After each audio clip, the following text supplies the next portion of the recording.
రాష్ట్రంలో డిఎస్సి నిర్వహణపై రాజకీయ దుమారం రేగుతోంది. కూటమి ప్రభుత్వం ప్రతిష్టాత్మకంగా చేపట్టిన డిఎస్సిలో భారీగా అవకతవకలు, అక్రమాలు జరిగాయంటూ ప్రతిపక్ష వైఎస్ఆర్ కాంగ్రెస్ పార్టీ రాష్ట్ర వ్యాప్తంగా నిరసనలకు పిలుపునిచ్చింది. మెగా డిఎస్సి కాదు, ఇది దగా డిఎస్సి అంటూ వైఎస్ఆర్సీపీ విద్యార్థి విభాగం రోడ్లపైకి వచ్చింది. నంద్యాల జిల్లా కేంద్రంలోని ప్రముఖ బొమ్మలసత్రం కూడలి వద్ద వైఎస్ఆర్సీపీ విద్యార్థి విభాగం శ్రేణులు భారీ నిరసన ప్రదర్శన చేపట్టాయి.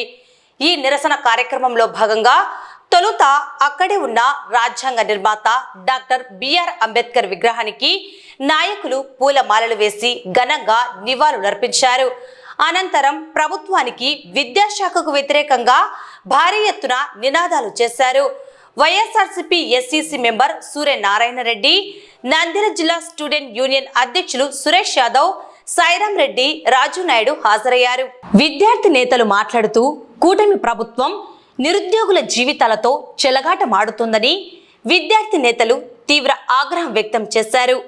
మెరిట్ అభ్యర్థులకు అన్యాయం చేస్తూ డబ్బులకు పోస్టులను అమ్ముకున్నారని వారు ఆరోపించారు.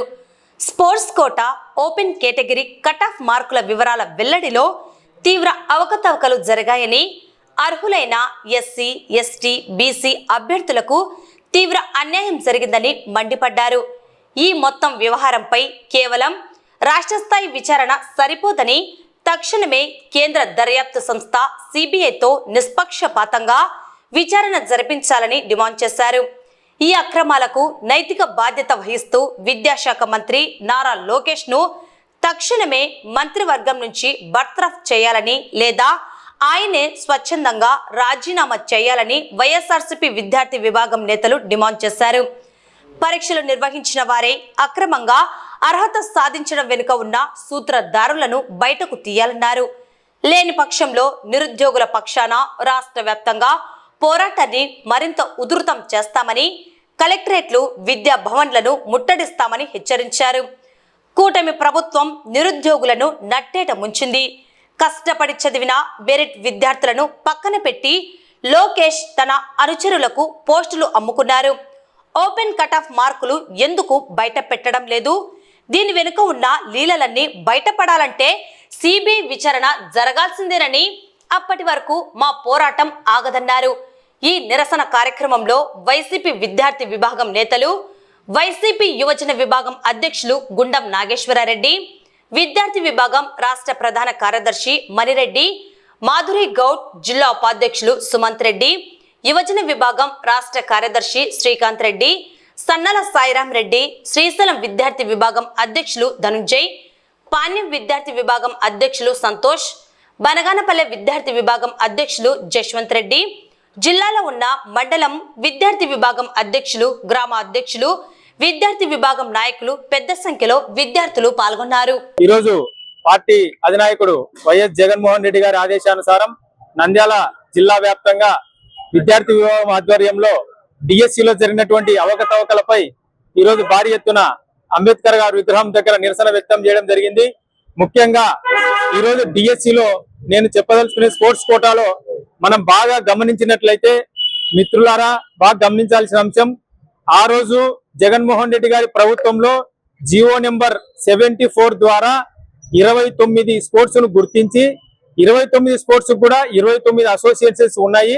అసోసియేషన్ ఉన్నటువంటి స్పోర్ట్స్ ని గుర్తించి జియోలో పెట్టి నిష్పక్షపాతంగా, పారదర్శకంగా వారిని మాత్రమే సెలెక్ట్ చేసి ఆ రోజు ఉద్యోగాలు ఇవ్వడం జరిగింది. ఈ ప్రభుత్వం వచ్చిన తర్వాత జియో నెంబర్ 4 అని తెచ్చి ఈ జియోలో దాదాపుగా 65 స్పోర్ట్స్ ను మనం ఇంక్లూడ్ చేయడం జరిగింది. వాటిలో కూడా మనం బాగా గమనిస్తే ఏ, బి అని చెప్పి 2 పూల్లు చేసి 421 పోస్టులను ఇవ్వడం జరిగింది. 421 పోస్టులు ఏ కేటగిరీలోనే ఉండే స్పోర్ట్స్ ఫిల్ అయితే బి కేటగిరీలో ఉండే స్పోర్ట్స్ కోటాల వరకు ఒక్క జాబ్ కూడా రాదని చెప్పేసి జియోలో మెన్షన్ చేయడం జరిగింది. ఇది ఎంతవరకు సమంజసం అని చెప్పేసి ఆ జియో ఇచ్చినప్పుడే మేము రకరకాలుగా ఉద్యమాలు చేయడం కూడా జరిగింది. అన్ని మీడియా సంస్థలకు కూడా తెలియజేయడం జరిగింది. జియో ఈ విధంగా ఇవ్వడం వల్ల బి కేటగిరీలో ఉండే స్పోర్ట్స్ విద్యార్థులు నష్టపోతారని. అయినప్పటికీ ఎటువంటి ఇది లేకుండా వాళ్ళు దాన్ని కొనసాగించారు. ఈ రోజు మనం గమనించినట్లయితే 65 స్పోర్ట్స్ ను వారు తీసుకురావడం జరిగింది. 35 స్పోర్ట్స్ కు మాత్రమే అసోసియేషన్స్ ఉన్నాయి. ఒక్కసారి గమనించండి మిత్రులారా, 35 స్పోర్ట్స్ కు అసోసియేషన్స్ ఉంటే మీరు 65 స్పోర్ట్స్ ను పెడితే మిగతా 30 స్పోర్ట్స్ లో క్రీడాకారులు ఏదైనా ఎవరినైనా ఇన్ఫ్లుయెన్స్ చేసి సర్టిఫికేట్ తెచ్చుకుంటే వారు అసలు అసోసియేషన్ లేకుండా సర్టిఫికేట్ తెచ్చుకుంటే మీరు ఏ విధంగా వాళ్ళు ఆ క్రీడలో ప్రతిభ కనబరుస్తారని చెప్పేసి కూడా మేము ఆర్టీఐ ద్వారా సమాచారం అడిగితే ఆ రోజు శాప్ వాళ్ళు ఎటువంటి సమాధానం ఆర్టీఐ కూడా ఇవ్వకపోవడం బాధాకరం. పీఈటీ పోస్టులలో కూడా సేమ్ ఇదే విధంగా పీఈటీ పోస్టులు గతంలో ఎప్పుడు కూడా ఓన్లీ పీఈటీలు మాత్రమే ఎగ్జామ్ రాసేటోళ్ళు, కానీ ఈ ప్రభుత్వం ఈ 65 స్పోర్ట్స్ కు సంబంధించిన వాళ్ళు మెరిట్ ఉన్న వాళ్ళు కూడా పీఈటీ పోస్టులకు ఎలిజిబుల్ అని చెప్పేసి ఇవ్వడం జరిగింది. ఇది ఎంతవరకు సమంజసం? నేషనల్ ఛాంపియన్స్, నేషనల్ గేమ్స్ అని చెప్పేసి గతంలో జరిగేవి. ఇవి కూడా నేషనల్ ఛాంపియన్స్ కు ఫస్ట్ ప్రిఫరెన్స్, నేషనల్ స్పోర్ట్స్ కు సెకండ్ ప్రిఫరెన్స్ ఇచ్చేటోళ్ళు. దీంట్లో స్పోర్ట్స్ కు ఫస్ట్ ప్రిఫరెన్స్ ఇచ్చి ఛాంపియన్స్ కు సెకండ్ ప్రిఫరెన్స్ ఇవ్వడం జరిగింది. దీంట్లో అవకతవకలు జరిగాయి.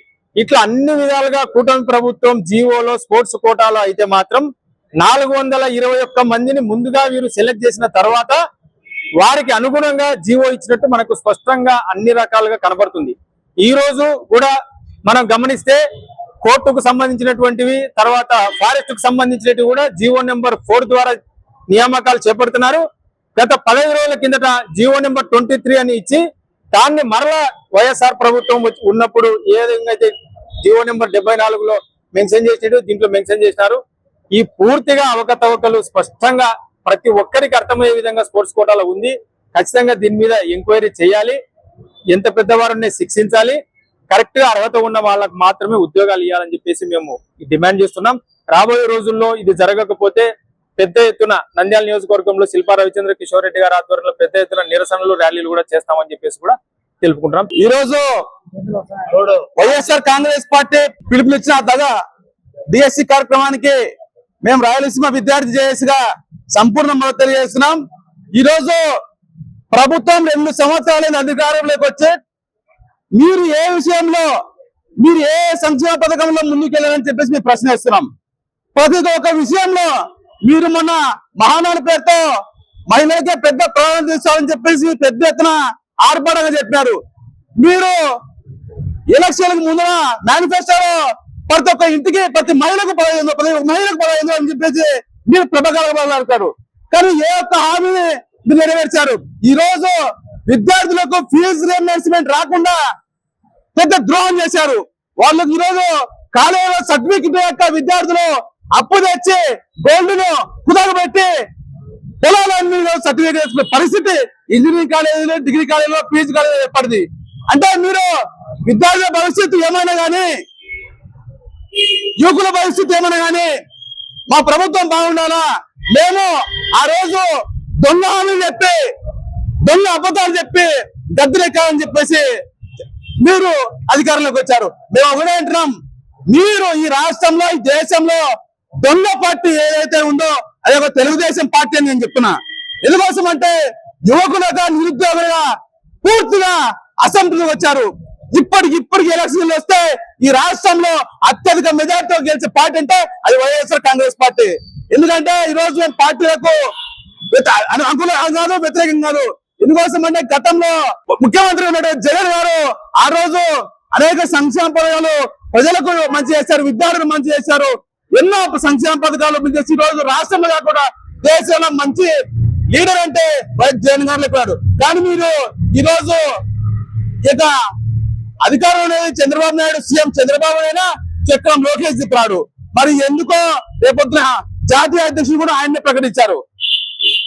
మేమేమంటున్నామంటే ఇప్పటికైనా మీ వైఖరి మార్చి ఈ దొంగ పోస్టులు అమ్ముకోవడము, అదేవిధంగా మీరు ఒకే ప్రాంతాన్ని అభివృద్ధి చేయడం చాలా దుర్మార్గమైన పరిస్థితి. ఆ రోజు ముఖ్యమంత్రిగా ఉన్న జగన్ గారు రాయలసీమ ప్రాంతాన్ని అభివృద్ధి చేయాలని చెప్పేసి ఎంత కష్టపడితే 3 ప్రాంతాలను అభివృద్ధి చేయాలని కష్టపడితే అవన్నీ కావాలని చెప్పేసి మీరు ఈ రోజు ఒకే ప్రాంతాన్ని డెవలప్ చేయాలని చూస్తున్నారు. రాయలసీమ ప్రాంతం నీళ్లు లేకుండా, కరువు లేకుండా, ఉపాధి లేకుండా వర్షాలతో అల్లాడి ఆత్మహత్య చేసుకుంటారు. కానీ మీకు ఇవన్నీ పట్టవు. మీరు మాత్రము ఒకే ప్రాంతం పేరుతో అభివృద్ధి చేస్తే మాత్రము రాయలసీమ ప్రాంతంలో, రాయలసీమ గడ్డపై, రాయలసీమ పౌరసీమపై తిరగబడతారు. మొన్న మీరు అబద్ధ హామీలు చెప్పి అధికారంలోకి వచ్చారు. ఈసారి మీ మాటలు నమ్మే పరిస్థితులు లేరు. ప్రజలు, యువకులు, నిరుద్యోగులు, రైతులు మీరు చెప్పే అబద్ధాలు వినరు. మీరు ఇప్పటికైనా మీ వైఖరి మార్చుకొని మీరు ప్రజలకు సంక్షేమ పథకాలు అన్ని పూర్తిగా న్యాయం చేస్తేనే మీరు రానున్న రోజుల్లో మీకు పుట్టగొత్తులు ఉంటాయి. లేకుంటే ఎక్కడ మీ యొక్క ప్రస్తావన ఉండదు. ఏ జిల్లాలో కూడా మీరు గెలిచేటువంటి పరిస్థితులు లేరు. ఎందుకంటే ఇది నా బాధ కాదు, నిరుద్యోగుల బాధ, ఉద్యోగుల బాధ. సంక్షేమ ఆస్తులకు ఇంతవరకు అయితే బిల్లులు పెరిగి ఉన్నాయి. అందుకోసం అని చెప్పేసి ఈ రోజు ఈ కార్యక్రమానికి మేము కూడా రాయలసీమ విద్యార్థి జేఏసీగా మద్దతు తెలుపుతున్నాం. ఈరోజు వైఎస్ఆర్ పార్టీ దేశాల అధ్యక్షుడు మన మాజీ ముఖ్యమంత్రి జగన్మోహన్ రెడ్డి అధ్యక్షతన, అదేవిధంగా జిల్లా అధ్యక్షుడు కారసాని రామ్మోహన్ రెడ్డి గారి ఆదేశాల మేరకు స్టూడెంట్ వింగ్ తరఫున మేము ఇక్కడ డిఎస్సి అవినీతిగా అక్రమంగా వాళ్ళు ఇష్టం వచ్చినట్టు చేయడం జరిగింది. వాళ్ళకు నచ్చిన వాళ్ళకు స్పోర్ట్స్ కోట అంటాడు, 2% స్పోర్ట్స్ కోట అంటే 3% ఇచ్చి వాళ్ళకే టెక్స్ట్ మెసేజ్లు పంపించి వాళ్ళని పిలుచుకొని వాళ్ళతోనే డబ్బులు తీసుకొని వాళ్ళకే ఉద్యోగాలు ఇవ్వడం అనేది చాలా తప్పు పని. ఈ రోజు ఉండే పరిస్థితులు చూసే డిఎస్సి నేను అసలు డిఎస్సిని నేనే చేస్తాను, అది చేస్తాను, ఇది చేస్తానని నారా లోకేష్ కానీ కూటమి రైతుల నాశనం చేసినావు, స్టూడెంట్ను కూడా నాశనం చేసే పరిస్థితి తీసుకొచ్చి ఈ రోజు ఇట్లా చేయడం అనేది మేము ఖండిస్తున్నాం. దీన్ని ఖచ్చితంగా రాబోయే రోజులలో ఇవన్నీ శాపాలుగా తగులుకొని మీరు ఖచ్చితంగా లోకల్ బాడీస్ లో కూడా ఎందుకు తరం కాకుండా అవుతారని నేను ఈ సభాముఖం తెలుసు.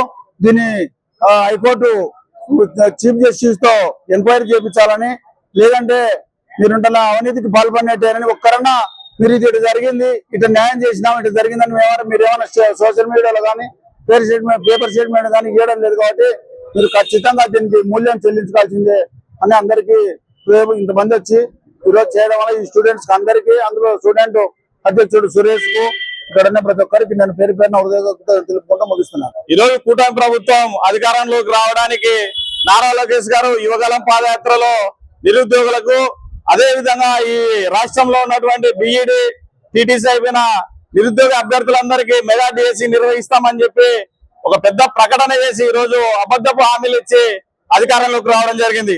అధికారంలోకి వచ్చిన సంవత్సరం తర్వాత 16,500 పోస్టులతో మెగా డిఎస్సి అని ఒక తూతూ మంత్రంగా వాళ్ళు ఏదైతే అనుకున్నారో కూటమి ప్రభుత్వంలోని పెద్దలు ఉపాధ్యాయ పోస్టులన్నీ అమ్ముకోవాలనే ఒక ఉద్దేశంతో గతంలో ఈ రాష్ట్రంలో స్పోర్ట్స్ కోటా కింద 2% ఉన్నటువంటి మెరిటరీ 3% పెంచి దాదాపుగా 500 మంది నిరుద్యోగ అభ్యర్థులకు మోసం చేసి 500 పోస్టులని 15 లక్షలకి 20 లక్షలకి అమ్ముకోవడం జరిగింది. ఈ రోజు 148 రోజులలో మేము డిఎస్సి నిర్వహించామని గొప్పలు చెప్పుకుంటున్నటువంటి నారా లోకేష్ గారిని వైఎస్ఆర్ స్టూడెంట్ యూనియన్ గా మేము ఒకటే అడుగుతా ఉన్నాం. అయ్యా, ఈ రాష్ట్రంలో లక్షలాది మంది నిరుద్యోగులు డిఎస్సికి అప్లై చేశారు. వాళ్ళ మెరిట్ లిస్ట్ ఇవ్వకుండా ఎవరైతే అభ్యర్థులు సెలెక్ట్ అయినారో వాళ్ళకి మాత్రం మీరు పర్సనల్ గా టెక్స్ట్ మెసేజ్లు పంపించి, మీరు ఎవరైతే నిరుద్యోగులకి మీ పోస్టులు అమ్ముకున్నారో వాళ్ళకి మాత్రమే డైరెక్ట్ గా మెసేజ్ చేసి వాళ్ళు సెలెక్ట్ అయినారని ఏ రాష్ట్రంలో ఎక్కడ కూడా ఈ దేశంలో ఏ డిఎస్సిలో కూడా ఇటువంటి సంఘటనలు జరగలేదు. ఈరోజు గతంలో 2016లో వెస్ట్ బెంగాల్ లో ఈ రోజు ఈ రాష్ట్ర పశ్చిమ బెంగాల్ ముఖ్యమంత్రిగా అయినటువంటి సురేంద్ర ఫడ్నవీస్ గారు గతంలో డిఎస్సి పెద్ద స్కామ్ చేయడం జరిగింది. అదే విధంగా గతంలో తెలంగాణ రాష్ట్రంలో కూడా స్పోర్ట్స్ కోటా డిఎస్సి పోస్టులను అమ్ముకోవడం జరిగింది. దాన్ని ఆదర్శంగా తీసుకున్నటువంటి ఈ రాష్ట్ర విద్యాశాఖ మంత్రి నారా లోకేష్ గారు కూడా దాదాపుగా 500 నుంచి 600 పోస్టులు అమ్ముకోవడం జరిగింది. ఈ రోజు విద్యార్థి విభాగంగా మేము ఆయన్ని ఒకటే అడుగుతా ఉన్నాం. ఈ రోజు మీకే కానీ చిత్తశుద్ధి ఉండింటే ఈ రోజు హైకోర్టు కానీ సుప్రీంకోర్టు సిట్టింగ్ జడ్జితో మీరు గతంలో నిర్వహించిన డిఎస్సి పై విచారణ చేయించుకోవాలి.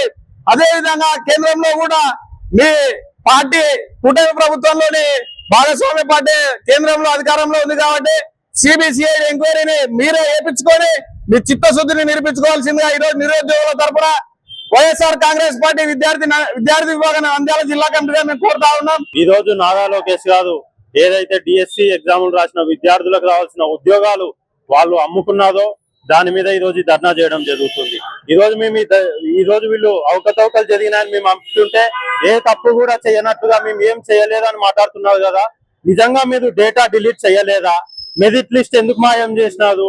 అదే విధంగా స్పోర్ట్స్ కోటా రావాల్సిన ఉద్యోగాలని ఎంత రేటుకి అమ్ముకున్నారు? ఈ రోజు విద్యార్థులు అంత కష్టపడి సంవత్సరాలు చదివి ఈ ఉద్యోగాల కోసం కష్టపడి విద్యార్థులు చదువుకుంటే మీరు ఈ విధంగా మెరిట్ లిస్ట్ ఇవ్వకుండా మీకు ఇష్టమైన వాళ్ళకి ఉద్యోగాలు అమ్ముకుంటే ఎట్లా? ఇవేవి నిజాలు కావా? ఏ రోజు స్పోర్ట్స్ ఆడని వాళ్ళకి ఫేక్ స్పోర్ట్స్ సర్టిఫికెట్లు సృష్టించి మీరు ఉద్యోగాలు ఇచ్చిన నిజం కాదా? నిజంగా మీరు ఏ తప్పు చేయకుంటే మెరిట్ లిస్ట్ రిలీజ్ చేయండి. 3,36,000 మంది విద్యార్థులు ఎగ్జామ్ రాసినారు కదా, ఎవరికి ఏ పొజిషన్స్ వచ్చినాయో ఆ పొజిషన్స్ రిలీజ్ చేయండి. దాన్ని బట్టి ఉద్యోగాలు ఇవ్వండి. ఈరోజు అదేది లేకుండా మీకు ఉద్యోగాలు వచ్చినాయంటూ పర్సనల్ టెక్స్టులు చేస్తూ వాళ్ళకు ఉద్యోగాలు ఇచ్చినారే. మళ్ళీ ఇది ఇవన్నీ అవాస్తవాలు అయినప్పుడు సిబిఐ ఎంక్వైరీ చేయండి. ఏది నిజమో అనే తెలిసిపోతుంది. మీరు ఈ విధంగా నిరుద్యోగులతో పెట్టుకుంటే ఈ రోజుకి జాబ్ క్యాలెండర్ ఎప్పుడో జనవరిలో ఇస్తామన్నారు. 2 జనవరిలు అయిపోయినాయి. జాబ్ క్యాలెండర్ ఇచ్చిన నోటిఫికేషన్ కూడా లేదు. ఈ రోజు నిరుద్యోగ యువకులతో మీరు పెట్టుకుంటున్నారు. దేశంలో ఏ రాష్ట్రంలో కూడా నిరుద్యోగులతో పెట్టుకున్న ప్రభుత్వం నిలబడిన దాఖలాలు లేవు. ఈ రాష్ట్రంలో కూడా ఈ ప్రభుత్వానికి కుప్పగూల్చేది కూడా నిరుద్యోగులు యువకులు అని ఈ సందర్భంగా తెలియజేస్తున్నాను.